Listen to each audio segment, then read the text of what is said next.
Welcome to Real Vision's How I Got My Start in Finance.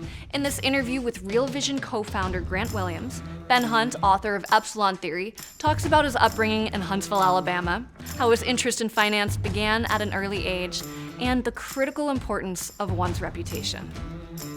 Well, I grew up outside of Birmingham, Alabama, and little suburban, unincorporated place. My dad was a emergency room doc back before it was called emergency medicine. Right. way back in the day.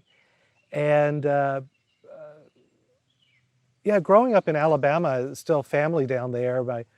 My Huntsville, Alabama was settled by my great-great-great-great-grandfather. And I say that only because, he was just this traveling guy, and there's built a shack there on the Big Spring. Right. So there's a plaque, there in the middle of town. That's all we've gotten out of. Hey, listen, I've got no claim on Williamsburg, so you're way ahead of me. Right. And Alabama's such a funny place. Now, I'll use Huntsville as an example because it's, North Alabama. Nobody ever heard of Huntsville, Alabama. But that's where they brought all the German scientists, the rocket scientists, after World War II. Okay. They brought them to, BF, Alabama. Right. To all the, basically the Nazi war criminals they brought over to build the NASA in our space program. So Huntsville grew up to be a pretty big city and a pretty technologically savvy city even today because of the government and bringing in NASA and building that there. And there are all these interesting stories I find about the South and Alabama and the way it's grown meteorically over the last 50 years. Mm-hmm. I think you may be in Atlanta recently, and that's a prime example. Nashville is a crazy growing city today. So I do come from the South, and that did really inform my way of thinking and living. But the South is a place, but the time that you came from as well was probably just post a time of great upheaval, but the ripples were still. I was born 8 months after the dynamite bombing of the 16th Street Baptist Church, right, where four African American girls were killed. I was born 12 months after the Bull Connor was sicking dogs and getting the fire department to use the high pressure hoses on kids. Yeah. And I wrote recently about this because here's the thing, I never experienced any of that growing up. None of it. And it's not because I was in some, well-to-do bubble, right? On the contrary, it was this very modest house, out in the burbs.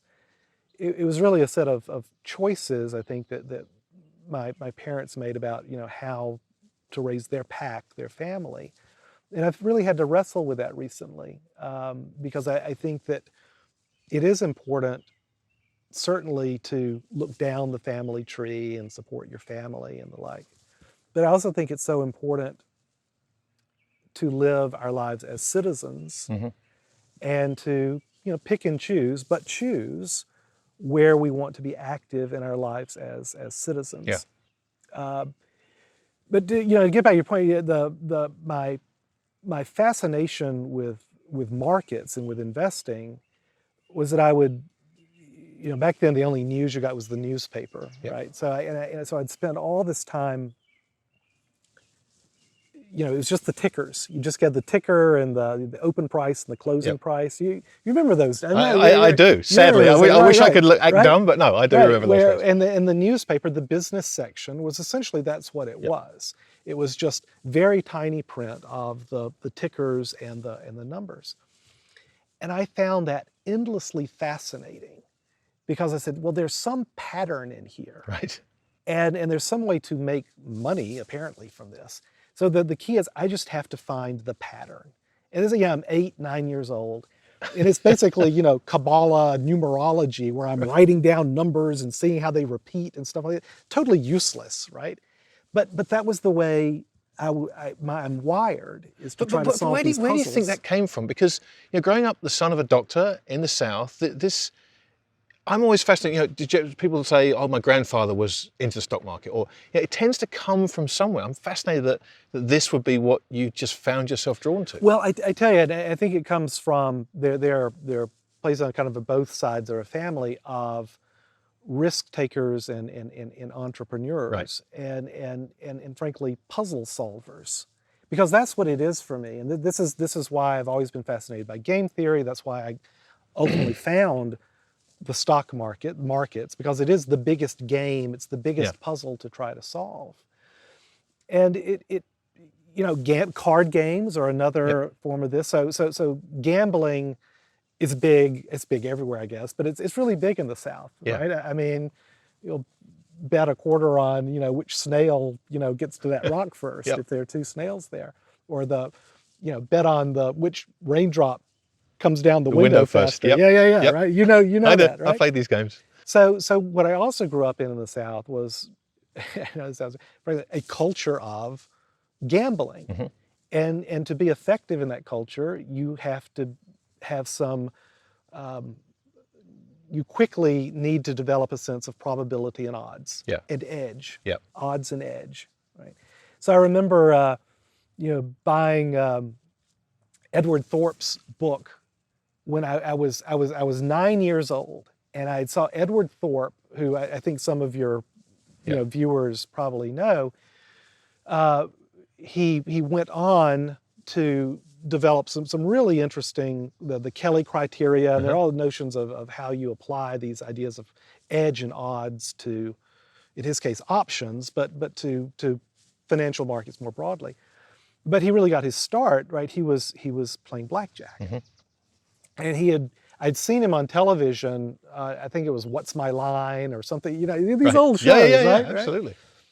Black and white, little TV out on there on the porch I was watching. And he was describing his book, Beat the Dealer. And so I had a paper route or some way that I had a $10 bill. So I had to send, this is back in the days where you send a SASE, self-addressed stamped envelope that, to this address, include, $10, cash or COD, right? Yeah. So I had a $10 bill and I sent it off to get my copy of Beat the Dealer from Edward Thorp. And I just remember reading that book and thinking about how it just opened up so much for me, right? That these inchoate notions I had of odds and probabilities, the numerology approach to looking at the numbers of the business section. Wait a second, there's a logic, and there's a way to try to put that into action to try to solve these puzzles. So those were some really formative moments. Well, that's really interesting to me, because I've in so many of these conversations, I talk to people and they get to the point where they say, I'm fascinated by this. Well, I call it a game. No one ever finishes the thought and says game without explaining, I call it a game. And yet, when you talk about solving these puzzles, to me, that's always been what this is about. And I think this is the greatest misconception that people outside the finance industry have, is that it's all about the money. Because I think for a lot of people it is. Amen, brother. But I think when you're in this, it's a puzzle solving exercise. And if you can solve the puzzle, the money takes care of itself. And I know I've talked about this before, but it's so central to me that people do think it's a game.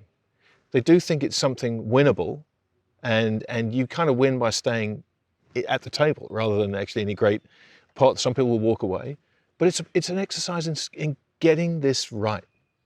And not much more than that. Really, and not much more than that. There's so many places to go with what you just said, but I'll take this one for now. I've gotten a couple of wonderful pieces of advice in my career, both in academia and starting a software company, and now in financial services. And one of the best is always live to play another day, which is true in poker. It's true in gambling, and it's absolutely true in markets, just like you're describing. Yeah.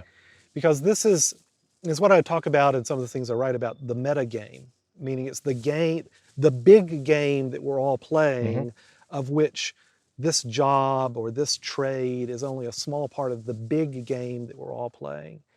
And in this field that we're in, as in so many other fields,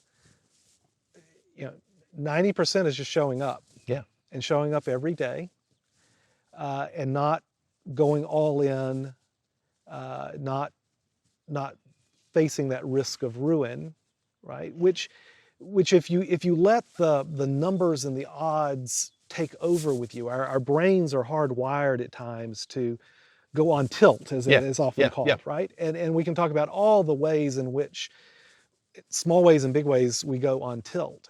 But the important thing I really think to remember is never go on tilt in this meta game. Right? Mm-hmm. You can go all in with a trade, just like you might in this poker tournament. But in the meta game, the big game you're playing, stay in the game. Yeah. And I'll tell you the biggest part of staying in the game,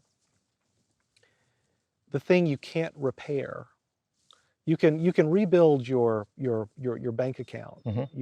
You can rebuild your stake if you're playing professional gambling, right? What you can't rebuild is your reputation.